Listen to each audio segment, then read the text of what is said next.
And US President Joe Biden has defended his language in the lead-up to the recent assassination attempt on former President Donald Trump. In an interview to US News Channel, Biden admitted that his bullseye comment about Trump was a mistake. The US president said he meant Democrats needed to focus more on Trump, his policies, and the false statements he made during the presidential debate late last month. It was a mistake to use the word. I didn't say crosshairs. I meant bullseye. I meant focus on him. Focus on what he's doing.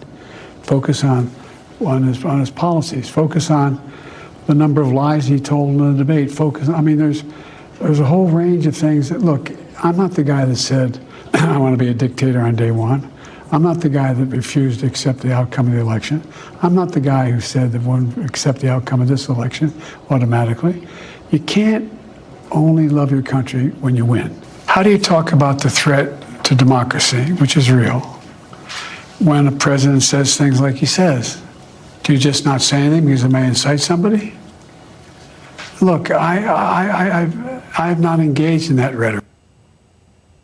While asking about the Republicans' vice presidential candidate Vance, Biden said that it's unsurprising that Trump would surround himself with people who agree completely with him.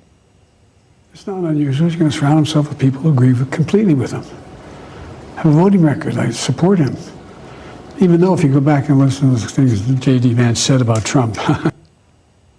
And for more, we have Nick Harper joining us from U.S. Well, Nick, Donald Trump formally wins the Republican presidential nomination, and Ohio Senator J.D. Vance, one-time harsh critic to loyalist, now to be his vice presidential mate. What do you have to say about all this? Yeah, quite incredible, the turnaround for J.D. Vance, who just a few years ago referred to Donald Trump as Hitler. He has had in the past some very harsh comments for Trump. When he was elected in 2016 to become president, Vance was not a supporter. That has all changed now, and over the course of the last few years, we've seen Vance turn from someone who wrote a best-selling memoir here in the US to become a politician, to become a fervent supporter of Donald Trump, and now to become his running mate, to join him on that Trump-Vance ticket. He's chosen someone who very much agrees with him, who has the loyalty factor that Donald Trump holds so dearly. And we have seen, I guess, in many ways, Vance being chosen because he comes from a working class background in the state of Ohio. He would certainly therefore appeal to the working class voters that Donald Trump himself is trying to appeal to. He's very much to the right of Donald Trump, quite extreme in some of his views, more extreme than Trump himself. But by choosing this pick, he has found someone that he feels he can work with, someone that he likes, and also someone who could become the next generation of the Republican Party. Bear in mind that J.D. Vance is just 39 years old, much younger than Donald Trump, 78 years. And it does perhaps signal that Trump feels the future of the Republican Party is very much that right-wing politician who has those Trumpian attributes, those Make America ideals that Trump has, but hopes might be able to push them even further than Trump has himself.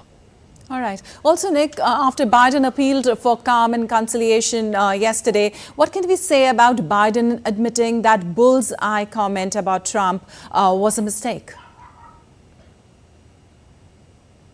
Yeah, very interesting that. I mean, we have in the last couple of days seen this idea of language, political rhetoric, very much coming to the fore quickly after Donald Trump's attempted assassination on Saturday night. We saw Republicans come out forcefully and directly accuse Democrats and Joe Biden of using language that led to that attempt on Trump's life. One of them was J.D. Vance himself, very much pointing the finger of blame at the Democrats. So it was natural that Biden would be asked about this, that he would come under scrutiny. He admitted it was a mistake to use that word bullseye, but tried to explain the context for that remark, and also tried to draw a contrast between himself and some past inflammatory comments that Donald Trump has made. For example, the fact that Trump at rallies made fun of the attack on House Speaker Nancy Pelosi's husband, who was attacked with a hammer in his own home.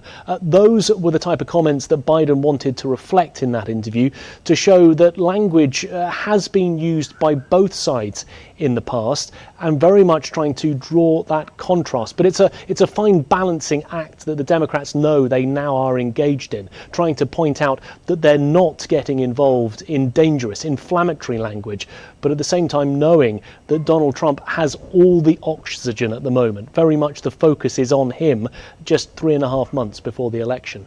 Right, harsh language was used by both the sides earlier. As far as the assassination bid is concerned, has the FBI categorically concluded that Crooks was acting alone, though nobody knows why he tried to gun Trump down? Any more information about his background? The motive is still unclear. That is something that the FBI is still working on. The White House gave more details during the course of today at their press briefing, in which they said that motive was still unknown, that they were still looking into it. And also there was a warning for America. The Homeland Security Secretary went on to paint this idea that at the moment there was a heightened threat level in the United States, pointing out that there was a threat to politicians, not active threats, but the possibility of threat, and saying that security had been ramped up for all political candidates, for Donald Trump and Joe Biden included. But they have not concluded yet their investigation to find out the motive behind Saturday's attack. All right, Nick, thank you so much for all that information from